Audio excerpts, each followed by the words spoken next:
जय जगन्नाथ सांग मैंने आज बापा घर को माछ आनी केनाल रु माछ आनी आज आमर माछ बेसर हम बो ए माछ को ये बाछुंट बो माछ को बाछि सारी भल भाव धोई धोईकी आनी से हलदी लुण पकई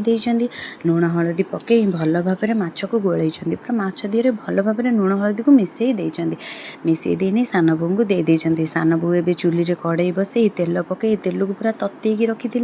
जमी बो आनी माछ देती सान बो भल भाव माछटी को भाजी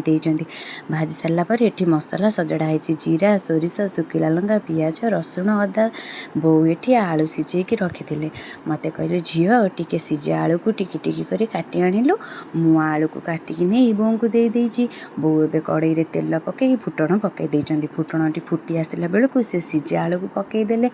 आलूटी को भल भाव भाजी भाजी सारा बेलू बो मसला लुण हलदी पकई मसलाटी को भल भाव मिसाई मिसाई दे सारिकी नहीं कि से भजा आलू दिहरे पकई पकईकी टिके कषि सोरिष टना काले लगे टिके से पानी दे पानी दे ताको भल भाव कषि तापर टिके से लंका चूना पकई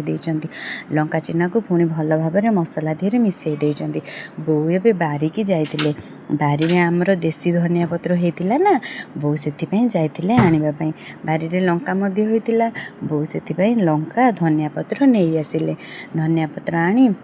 भल भाव धोई देइछन्ती तापरे धोईकी आनी ताको चुन चुन करी काटी देइछन्ती तापरे एठी तरकारी टिके फुटी आसुतिला ना बो ता देहरे धनिया पत्र पकई देइछन्ती पकई सारला परे माछ पकई देइछन्ती माछ पकई देइ से टिके फुटी आसीची देखंतु सांग माने हमर एबे माछ बेसर रेडी हो जाय केते सुंदर देखा जाउची सांग माने।